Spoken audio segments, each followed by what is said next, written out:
नमस्ते। आज हामी यो राष्ट्रिय परिचय पत्र बनाउने प्रक्रियाबारे अलिकति गहिरिएर कुरा गरौँ न। यो आजकल धेरैको चासोको विषय पनि छ। नमस्ते।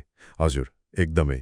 यो केवल परिचय पत्र मात्रै होइन, एउटा महत्त्वपूर्ण राष्ट्रिय प्रणालीमा नागरिकको आबद्धता पनि हुन् त। हो नि। अनि यो प्रक्रिया बुझ्न पनि जरुरी छ। एकदम। त्यसो भए अब सुरु कहाँबाट गर्ने त? मतलब पहिलो पाइला के हुन्छ, कहाँ जानु पर्ला? अँ, सबैभन्दा पहिले त आफ्नो नजिकको दर्ता केन्द्र कहाँ छ भनेर पत्ता लगाउनु पर्यो। दर्ता केन्द्र? हो, सामान्यतया आफ्नो स्थायी ठेगानाको वडा कार्यालय हुन्छ होइन, कि त जिल्ला प्रशासन कार्यालय मतलब सिडिओ अफिस। वडा वा सिडिओ कार्यालय? हजुर। अनि कहिलेकाहीँ सरकारले तोकेको इलाका प्रशासन कार्यालय वा त्यो घुम्ती शिविरहरू पनि चलाउँछ नि। अच्छा, घुम्ती शिविर भन्ने? हो, कहिलेकाहीँ जहाँ आफूलाई पाएको पर्छ त्यहीँ जाने हो। अनि केन्द्रमा जाँदा नि के कागजात बोकेर जानुपर्छ होला? केही तयारी गर्नुपर्छ कि?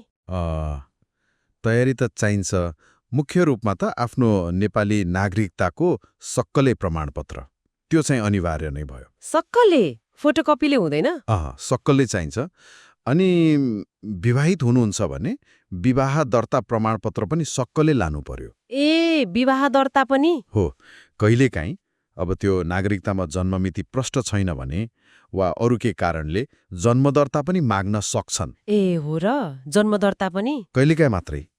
तर नागरिकता र विवाह दर्ता विवाहित भएमा चाहिँ पक्का लानुस्। ल, कागजात त भयो। अब केन्द्रमा पुगेपछि चाहिँ के हुन्छ? मैले सुनेको त्यो औँठा छाप, फोटोहरू खिच्छन् रे। हो, त्यहाँ पुगेपछि बायोमेट्रिक विवरण लिने काम हुन्छ। बायोमेट्रिक? हजुर। मतलब तपाईँको डिजिटल फोटो खिच्छन् अनि दुवै हातको 10वटा औँलाको छाप लिन्छन्। 10वटा? हो, 10वटा। अनि दुवै आँखाको नानी, त्यो आइरिस स्क्यान भन्छ नि। आँखाको पनि? हो, त्यो पनि। र अन्तिममा डिजिटल हस्ताक्षर पनि लिन्छन्। ओहो, यति धेरै कुरा। यो किन आवश्यक परेको होला यस्तो सबै विवरण? यसको उद्देश्य महत्त्वपूर्ण छ के। यसले हरेक नागरिकको एउटा मतलब छुट्टै कसैसँग नमिल्ने डिजिटल पहिचान बनाउँछ। कसैसँग नमिल्ने? हो नि, औँठा छाप, आँखाको नानी, यस्तो चिज त हरेक मान्छेको फरक हुन्छ नि त, होइन? हो त। यसले गर्दा अरू कसैले तपाईँको नाममा परिचय पत्र बनाउन सक्दैन, दुरुपयोग गर्न गाह्रो हुन्छ। अनि भविष्यमा सरकारी सेवाहरू दिन पनि सजिलो र सुरक्षित हुन्छ। सुरक्षा र सहजताको लागि? हो। ल, यी सबै विवरण र कागजात दिएपछि त्यसपछि के हुन्छ त? त्यसपछि त्यहाँ कर्मचारीहरू हुन्छन् नि, उहाँहरूले तपाईँको कागजात र त्यो बायोमेट्रिक विवरण हेरेर अनलाइन सिस्टममा डाटा भर्नुहुन्छ। कम्प्युटरमा भर्छन्? हजुर, अनलाइन प्रणालीमा। नाम, थर, ठेगाना, जन्ममिति, यस्तै विवरणहरू। अनि यो बेला चाहिँ आवेदक मतलब तपाईँ हामी एकदम चनाखो हुनुपर्छ। चनाखो? के कुरामा? उहाँहरूले भरेको विवरण ठिक छ कि छैन भनेर स्क्रिनमा देखाउँछन्। आफ्नो नामको स्पेलिङ, जन्ममिति, ठेगाना सबै कुरा ध्यान दिएर हेर्नुपर्छ। आफैले चेक गर्नु पर्यो? हो, अनि ठिक छ भनेर प्रमाणित गर्नुपर्छ। किनभने एकचोटि सिस्टममा गइसकेपछि सच्याउन साह्रै झन्झटिलो हुन्छ, लामो प्रक्रिया लाग्न सक्छ। हो र, त्यसो भए त्यही बेला राम्ररी हेर्नु पर्यो। एकदमै, त्यो एकदम महत्त्वपूर्ण छ। ल, सबै विवरण जाँच गरेर ठिक छ भनेर सही गरेपछि चाहिँ कार्ड तुरुन्तै पाइन्छ त? तुरुन्तै त पाइँदैन। विवरण प्रमाणित गरेपछि तपाईँलाई एउटा पूर्जा जस्तो दिन्छन्, एक्नोलेजमेन्ट स्लिप भन्छ त्यसलाई। पूर्जा? त्यसमा के हुन्छ? त्यसमा तपाईँको दर्ता नम्बरहरू हुन्छ, त्यो चाहिँ एकदम सुरक्षित राख्नु पर्यो। अनि त्यसपछि चाहिँ अब परिचय पत्र छाप्ने अनि तपाईँले दर्ता गरेको ठाउँसम्म आइपुग्ने प्रक्रिया हुन्छ। यसमा केही समय लाग्छ, कुर्नुपर्छ। कति जति समय लाग्छ होला? अनि कार्ड बन्यो भनेर थाहा चाहिँ कसरी हुन्छ? खै, समय त ठाउँ अनुसार अलि फरक पर्न सक्छ। कतै छिटो होला, कतै ढिलो। अनि थाहा पाउने चाहिँ? कार्ड तयार भएपछि प्राय तपाईँले जहाँबाट दर्ता गर्नुभएको हो त्यहीँबाट खबर आउँछ। कि त फोन आउँछ कि एसएमएस आउँछ। फोन वा मेसेज आउँछ?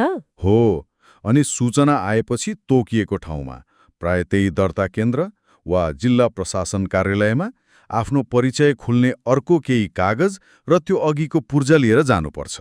अनि कार्ड पाइन्छ? हो, आफ्नो परिचय पुष्टि गरेपछि कार्ड बुझ्न पाइन्छ। अच्छा, अनि यो सबै प्रक्रियाको लागि पैसा नै कति लाग्छ बनाउन? यो पनि धेरैले सोध्नुहुन्छ।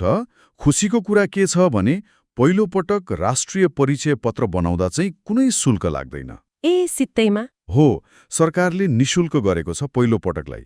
ए त्यो त ठिकै हो। अनि यसको उपयोगिता चाहिँ के हो त? के काम लाग्छ यो कार्ड भविष्यमा? अब हेर्नुहोस्, अहिले नै केही जिल्लाहरूमा त राहदानी मतलब पासपोर्ट बनाउन यो अनिवार्य गरिसकेको छ। ए हो र? पासपोर्टलाई चाहिने भइसक्यो।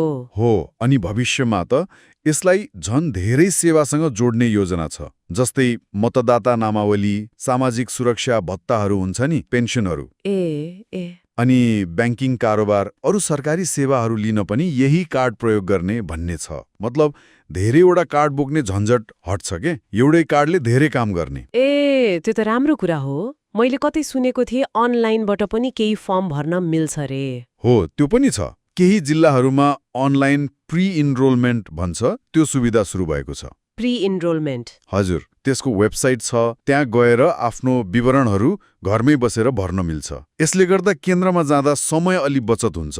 ए फर्म चाहिँ अनलाइन भर्न मिल्यो? हो, विवरणहरू। तर त्यो बायोमेट्रिक दिन, मतलब फोटो खिच्न, औँठा छाप दिन र कागजपत्र देखाउन त केन्द्रमै जानुपर्छ। ए पुरा काम चाहिँ अनलाइन हुँदैन? पुरा हुँदैन। बायोमेट्रिकको लागि त जानै पर्यो। ल, समग्रमा हेर्दाखेरि प्रक्रिया त बुझियो। पहिला ठाउँ पत्ता लगाउने, अनि सक्कल कागजात लिएर जाने, त्यहाँ फोटो खिच्ने, औँठा छाप दिने, विवरण राम्ररी जाँच्ने, अनि खबर आएपछि कार्ड लिन जाने। हो, मोटामोटी यिनी हुन् चरणहरू। अनि पहिलो पटकका लागि सित्तेमा र भविष्यको लागि एकदम महत्त्वपूर्ण। बिल्कुल, यो प्रक्रियाले हरेक नागरिकलाई एउटा आधिकारिक डिजिटल पहिचान दिइरहेको छ, होइन?